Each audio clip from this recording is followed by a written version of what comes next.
So public submissions on the government's Rautaki Reo Māori strategy closed this week. Saving te reo Māori is not a new conversation, but even the most cynical agree its importance cannot be ignored. Te Hemara Rauhihi backgrounds the discussion so far. Ko te reo Māori kei te āmio ia tātou i nei rā. Engari kaore tonu te toko maha e kōrero ana i tō tātou reo. He take e kawe nei te 220 miliona tāra i ia tau mai te kāwanatanga. A i ia tau ka uaua ke atu te whakamana i te rautu. Nā reira te whakaputanga a Peter Sharples i tana Rautaki Reo Māori i te tihema. Ko tōna ngako he whakawhiti i te mana whakahaere mai ngā tari kāwanatanga ki ngā iwi, ngā hapū o tira ki ngā whānau Māori. Nā kua rere ke te whakahokianga mātanga reo putanoa. Arata kōrero ana kōrua he rai ki te rai, he niho ki te niho, he pakahiwi ki te pakahiwi, he pōko kahua ki te pōko kahua. Ko te tino hua o tēnei rautaki, ko te whakahoki te mana whakahaere, te tino rangatiratanga o tō tātou reo, kia tātou anō. O tāu e te Māori ki ana nā te Pākehā i patu i tō tātou reo. Engari, mō te whakaora mai, kei runga i a tātou, e hara kei runga i te Pākehā tērā mai. E kore e tāia tētahi rōpū te whakakaukau mai, me he mea ko tahi te mākai no ia iwi i ruke i te rōpū nei. Ka mutu ka haere koe ki ngā huihuinga o te rōpū rangatira o ngā iwi o te motu. Mutu kauna o ngā mihi kua mutu te kōrero tia o te reo Māori ka huri ki te reo Pākehā. Hea wangawanga nui tērā, mena koe tēnā ko te iwi e kōrero tia nei ka whakahokia te mana kia rātou. I te uinga te karere i te mātanga reo ia Timothy Karetu, i whakaāhua tia ngā whakaroa te hunga kua whakamomori ki te whakaora i tō tātou reo. Kia tai au taku kata te kuku. Nā ngā iwi te reo i mate ai. He ātehu o te whakahoki anō ki ngā iwi. Nā rātou i tuku kia mate, a kāti. E me ana rātou, kei te kaha mai ngā iwi ki te reo, mena kei te pēnā ai ka whakāiau ki tēnā whakaaro. Engari me whakapau te moni ki te hunga, kei te kitea, kei te rangona, ko rātou, kei te whakapau i o rātou kaha ki tō tātou reo, kia ora tonu ai. I tua atu i tērā he aha te aha. Nā reira he hua rānei, me whiu rānei a ka timata anō.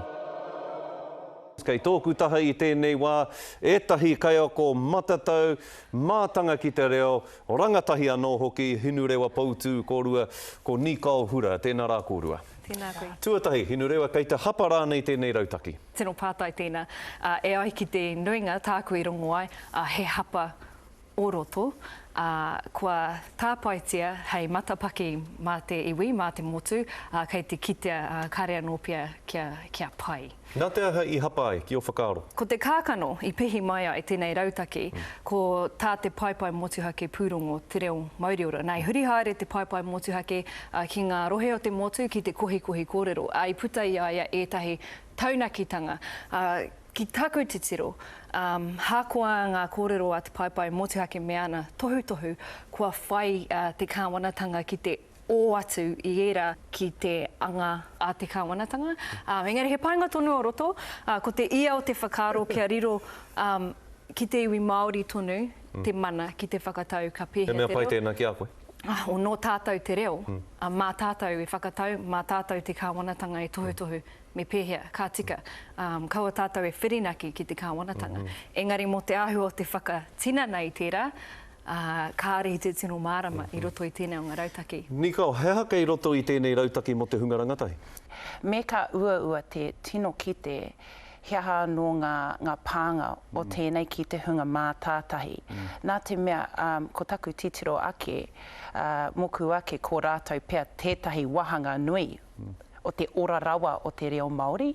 Hoi anō i te ata ketu atu, ka kite atu ko hea ngā wahi e uru ai pia te hunga mā tātahi ki te rautaki reo. Hoi anō kei te ahua rehu tonu. Kei te tika tāne kau, ko te oranga o te reo, kei te reanga i tupu mai i te reo. ko tāna hoki he pea, ka uru pea, engari te tikanga me uru ki te rautaki. Nā te mea, ko te hihi o te miniti ngā take Māori, kia whakatūria tēnei rōpu ko te mātā wai te ingoa, ki te whakahaere i te taurawhiri i te māngai pāho whakaata Māori, te ahua nei ki te whakahaere i ngā momo kaupapa reo katoa. I kōrero ia mō ngā māngai e whitu, no roto mai ngā iwi, ka ari kōrero mō ngā rangatahi, nera, ka ari whakaritea he tūranga mō ngā rangatahi. He raru tērā? Tāhoi, whakahuatia e koe era o ngā tari kāwanatanga, ka mahue te tāhuhu o te mātauranga, koe ra te tino tari kāwanatanga e pā atu ana ki te hunga rangatahi, ki te hunga ririki ki ngā tamariki, i te kōhanga reo, i te kura, i te whare kura, tātu raki e rei ako ana i ngā kura auraki. Kāre te tāhuhu, ahako kai te kia, ka whaia e te tāhuhu, ngā tohutohua te mātawai te harane, i o tiki i te tāhuhu tana rautaki, i tērā tau. Kāre i tāria, te whakataunga whānui, te tirohanga whānui a te kāwanatanga. Koe, i haere koe i te motu whānui. Mio haere koe i te motu whānui i te taha o te ranga kaupapa ture.